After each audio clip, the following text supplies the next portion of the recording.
Proverbe chapitre 11. La balance fausse est en horreur à l'Éternel, mais le poids juste lui est agréable. Quand vient l'orgueil, vient aussi l'ignominie, mais la sagesse est avec les humbles. L'intégrité des hommes droits les dirige, mais les détours des perfides causent leur ruine.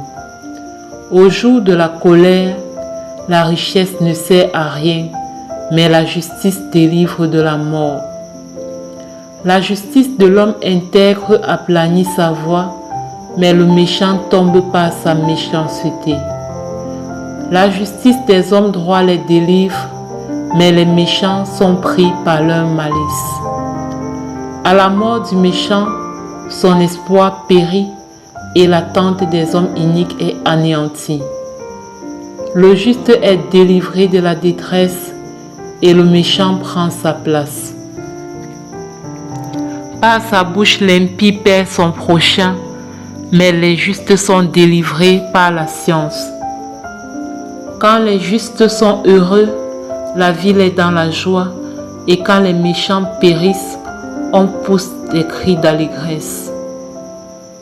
La ville s'élève par la bénédiction des hommes droits, mais elle est renversée par la bouche des méchants. Celui qui méprise son prochain est dépourvu de sens, mais l'homme qui a l'intelligence se tait. Celui qui répand la calomnie dévoile les secrets, mais celui qui a l'esprit fidèle les garde. Quand la prudence fait défaut, le peuple tombe, et le salut est dans le grand nombre des conseils. Celui qui cautionne autrui s'en trouve mal, mais celui qui craint de s'engager est en sécurité. Une femme qui a de la grâce obtient la gloire, et ceux qui ont de la force obtiennent la richesse.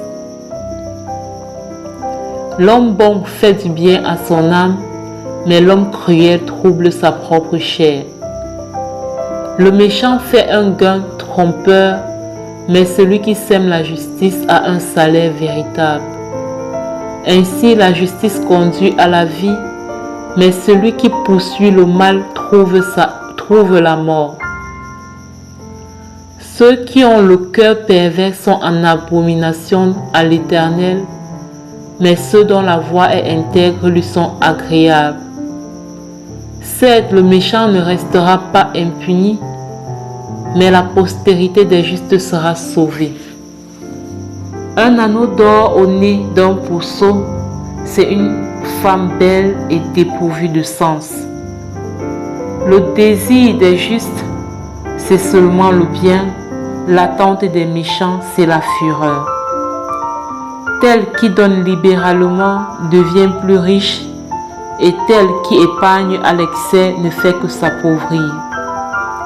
L'âme bienfaisante sera rassasiée, et celui qui arrose sera lui-même arrosé. Celui qui retient le blé est maudit du peu, mais la bénédiction est sur la tête de celui qui le vend. Celui qui recherche le bien s'attire de la faveur, mais celui qui poursuit le mal en est atteint. Celui qui se confie dans ses richesses tombera, mais les justes verdiront comme le feuillage. Celui qui trouble sa maison héritera du vent, et l'insensé sera l'esclave de l'homme sage.